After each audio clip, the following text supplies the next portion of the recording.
ഉൽപ്പത്തി അധ്യായം 37. യാക്കോബ് തൻ്റെ പിതാവിൻ്റെ വിപ്രവാസ നാടായിരുന്ന കാനാൻ ദേശത്ത് വാസമുറപ്പിച്ചു. ഇതാണ് യാക്കോബിൻ്റെ വംശചരിത്രം. ജോസഫ് 17 വയസ്സുള്ളപ്പോൾ തൻ്റെ സഹോദരന്മാരോടൊപ്പം ആട് മേയ്ക്കുകയായിരുന്നു. അവൻ തൻ്റെ പിതാവിൻ്റെ ഭാര്യമാരായ ബിൽഹായുടെയും സിൽഫായുടെയും മക്കളുടെ കൂടെ സഹായിയായി കഴിഞ്ഞിരുന്നു. അവരെപ്പറ്റിയുള്ള ദുർവാർത്ത ജോസഫ് പിതാവിൻ്റെ പക്കലെത്തിച്ചു.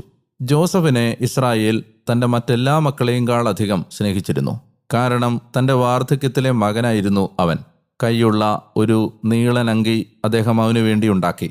തങ്ങളുടെ പിതാവ് അവനെ അവൻ്റെ എല്ലാ സഹോദരന്മാരെയുംകാളധികം സ്നേഹിക്കുന്നു എന്ന് അവൻ്റെ സഹോദരന്മാർ കണ്ടു. അതുകൊണ്ട് അവർ അവനെ വെറുത്തു. അവനോട് സൗമ്യമായി സംസാരിക്കാൻ അവർക്ക് കഴിഞ്ഞില്ല. ജോസഫിന് ഒരു സ്വപ്നമുണ്ടായി. അവനത് തൻ്റെ സഹോദരന്മാരോട് വിവരിച്ചപ്പോൾ അവർ അവനെ വീണ്ടും കൂടുതൽ വെറുത്തു. അവൻ അവരോട് പറഞ്ഞു, എനിക്കുണ്ടായ ഈ സ്വപ്നം കേട്ടാലും ഇതാ